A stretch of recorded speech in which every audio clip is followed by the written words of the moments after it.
Hallo, zurück zur TINCON im Netz. Dass unser erster Talk, unser nächster Talk überhaupt stattfinden kann, das ist tatsächlich sehr besonders und wir fühlen uns sehr, sehr geehrt, denn Joshua Wong ist jetzt gleich am Start. Er hat erst am Wochenende an einer Konferenz teilgenommen, wo er tatsächlich gesagt hat, jo Leute, kann sein, dass das mein letzter öffentlicher Auftritt für einige Zeit sein wird, denn es kann sein, dass ich ins Gefängnis komme.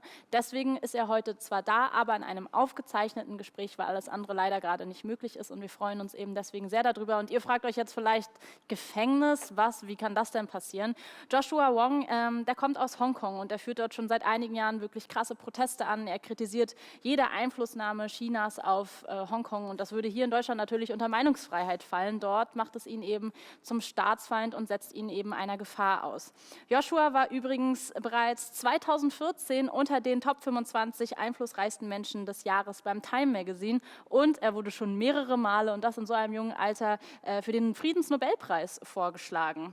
Er ist jetzt hier also, wie gesagt, in einem aufgezeichneten Gespräch zusammen mit Luisa Neubauer. Die kennt ihr alle, sie ist das deutsche Gesicht von Fridays for Future und die beiden werden sich austauschen darüber, wie es eigentlich ist, 2020 sich digital online zu organisieren, wenn hier in Deutschland eine globale Pandemie ist und man nicht rausgehen kann oder man eben in Hongkong Angst haben muss, verhaftet zu werden. Was das alles mit Animal Crossing zu tun hat, das hört ihr jetzt.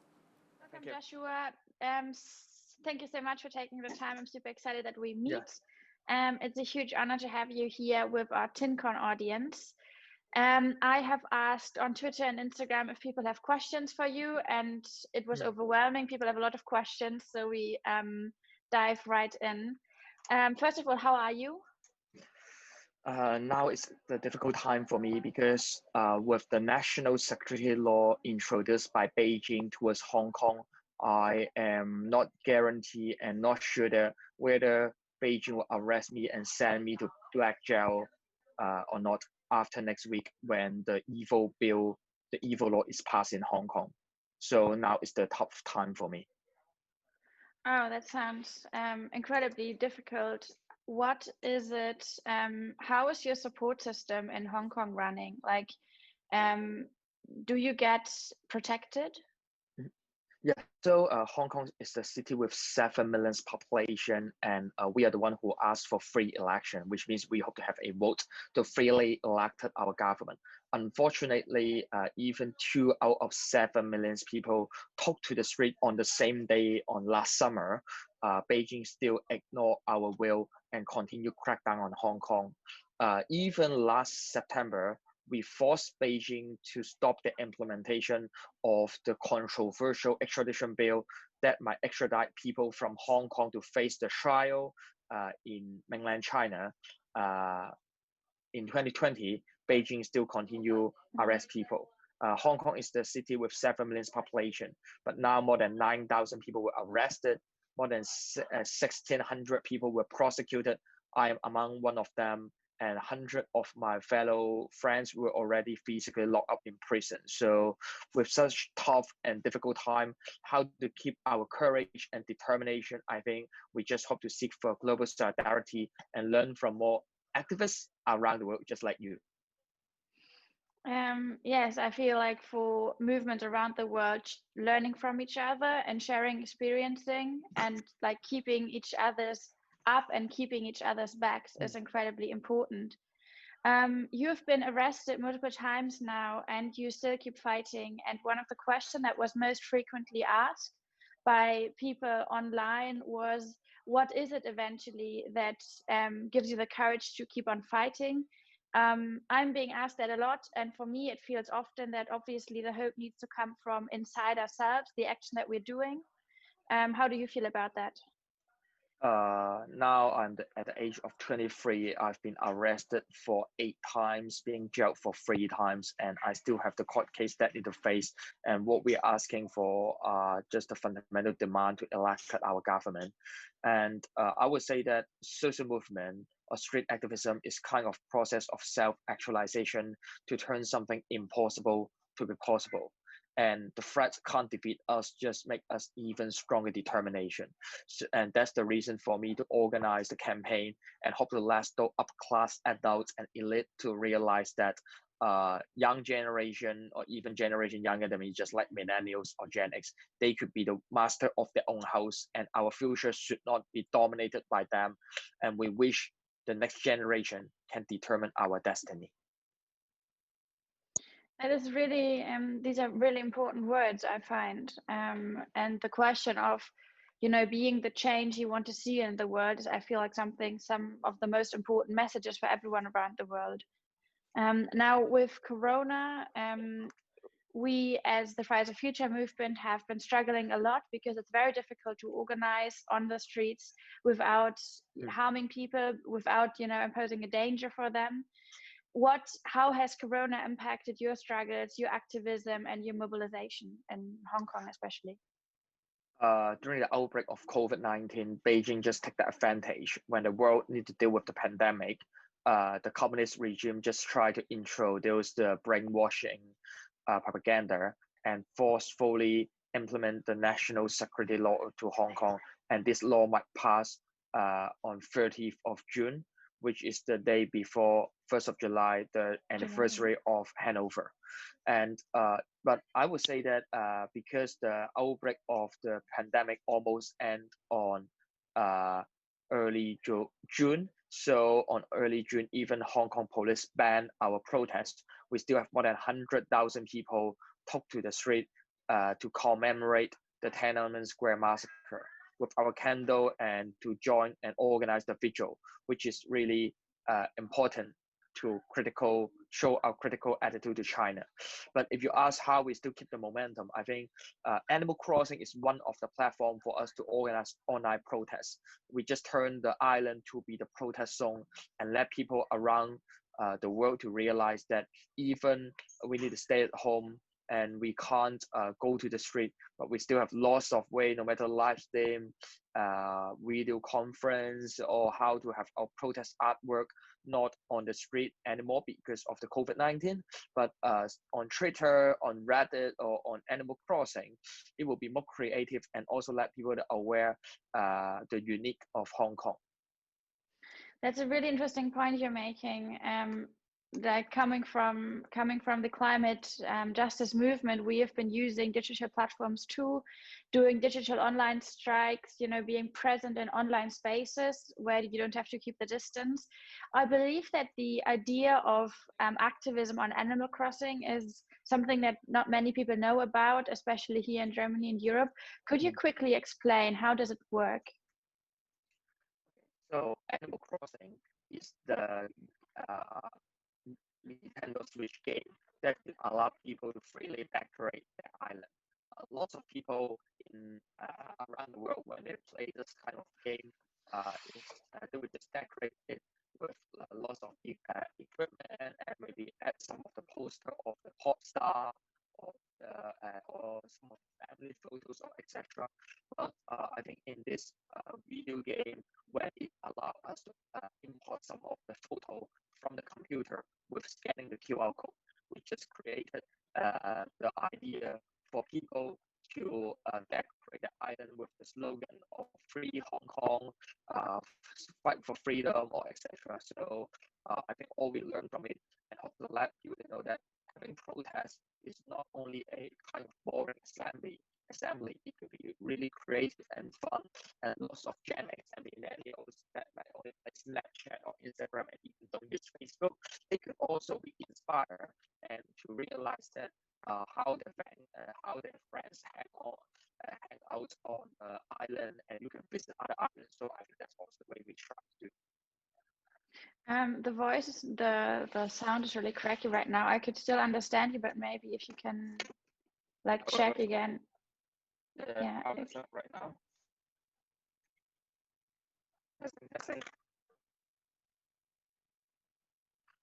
I think, yeah, it's really cracky, but I think it's okay, and maybe we can add subtitles later to the sound. Yeah. I believe the idea of climbing online spaces for political voices, for political messages it's an increasingly important issue, especially for young generations and especially for those who are being oppressed on the streets.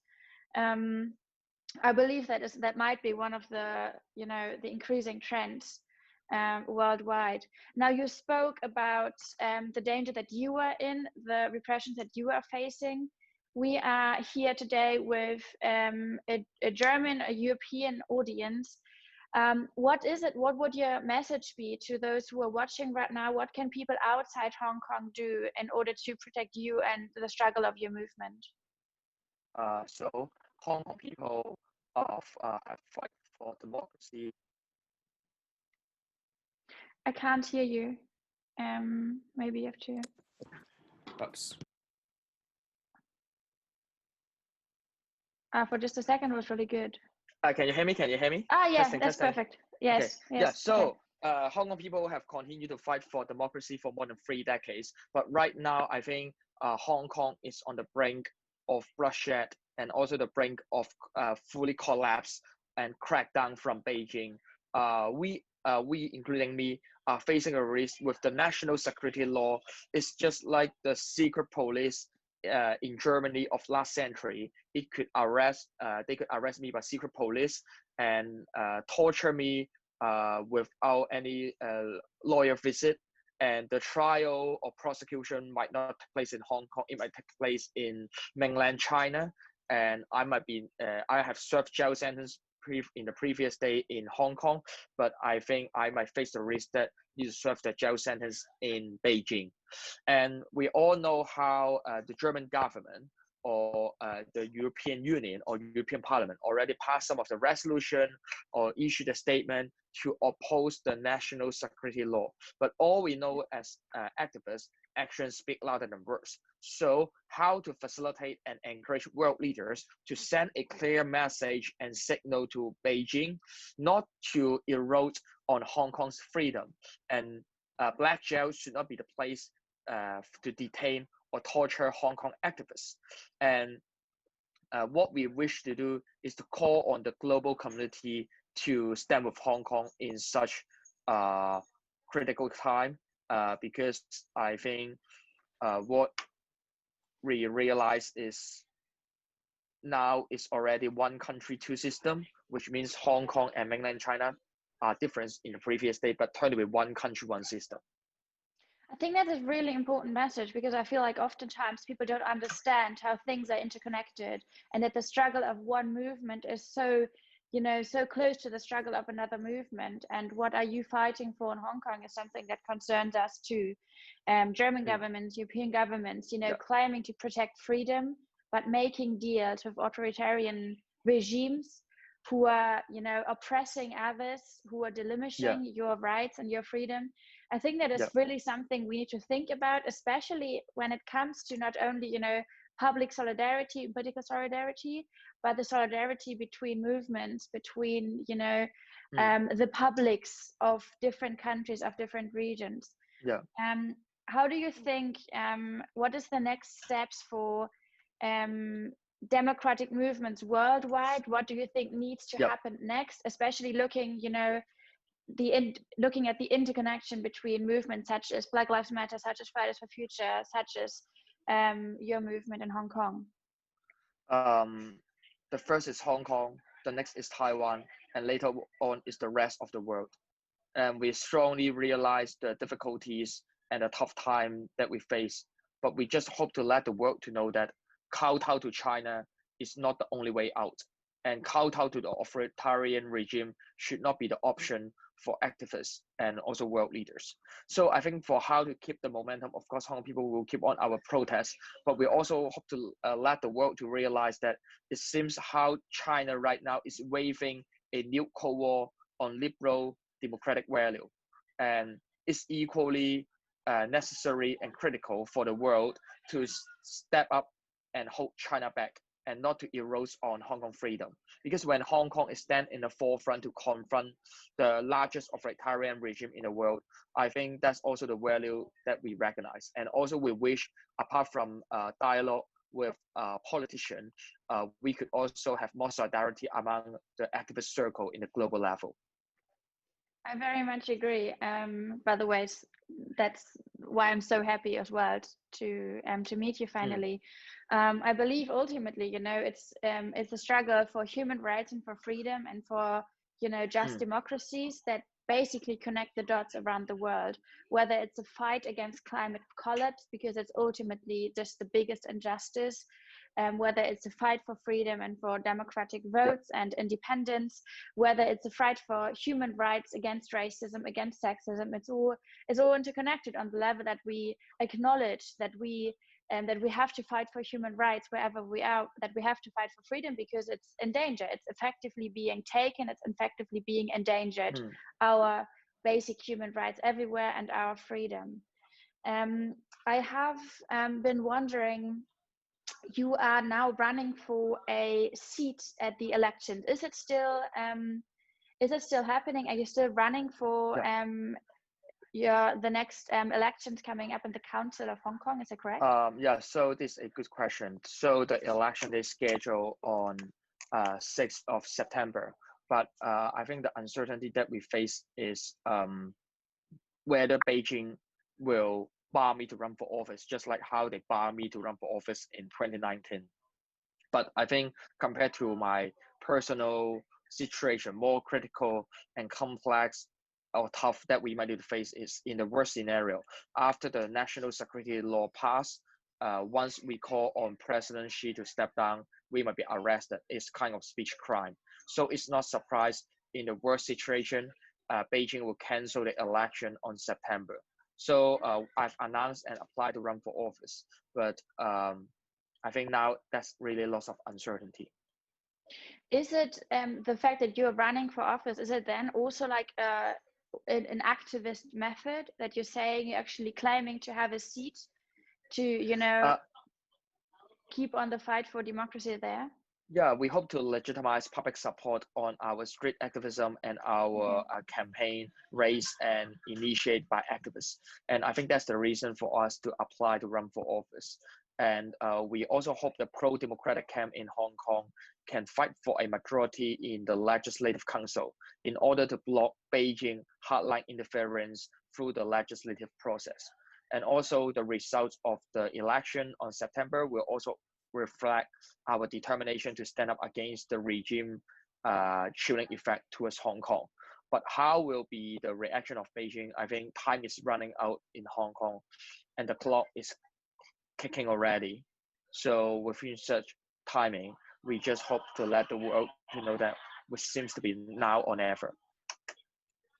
I believe that is a message really that we need to take on. And the question really is, okay, how do we make, as activists around the world, how do we make this visible, this momentum across the world, across Europe, for instance, across Germany? I'm thinking, okay, so how could we, for instance, act in more solidarity with each other, mobilize together?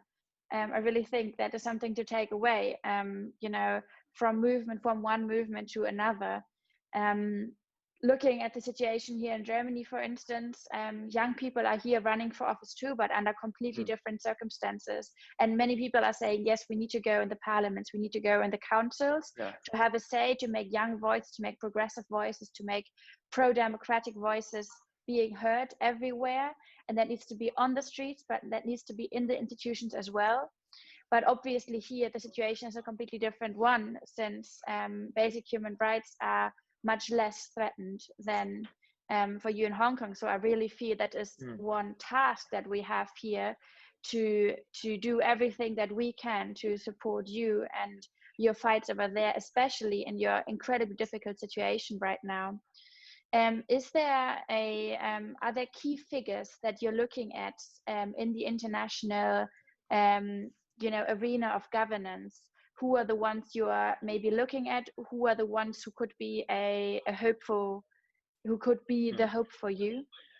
The hope of the Hong Kong protest is from Hong Kongers, but at the same time, which is really important, to seek for world leaders, pay attention to Hong Kong and put Hong Kong under the global spotlight. I always say that support Hong Kong is not the matter of left or right, it's the matter of right or wrong.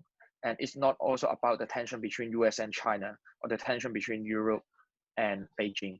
It's about whether all the value that we cherish when we seems to experience the retreat of democracy, the uprise of populism movement, or the far right trend in the previous few years, how to uphold the value by our action, which is the time for us to take action.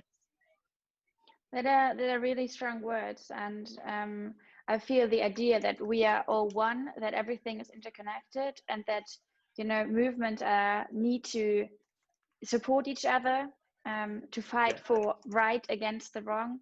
I think that is really the message we need to take away. I believe time is running up. Given that this is a really unique opportunity for many people to see you and to hear you speaking, to hear your voice, to hear your story, is there something else you want to say, especially at our German European audience here who may hearing you for the first time? I wish to encourage more young generation to care about politics and to care about the policy introduced by your government. It seems that politics might be the things for the upclass elite circle, or for the one graduate from school, enter the government, or be the professionals. But I always believe that street activism, or how to make change in the society, it doesn't matter whether we are still in school or whether we have graduated from any university or law. I start to engage in street activism at the age of 15, and later on continue the momentum and the protest movement. And we just hope to take action and make change, and let those adults to realize that following the rule of the game should not be the only option. And if we hope to be the changer or the game changer to change the rule, we might need to take action. And just like you mentioned, be the change we want to see.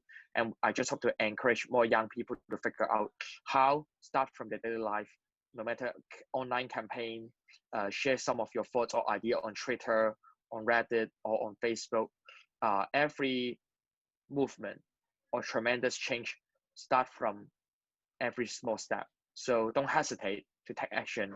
And if you take action, you will start to build up the momentum.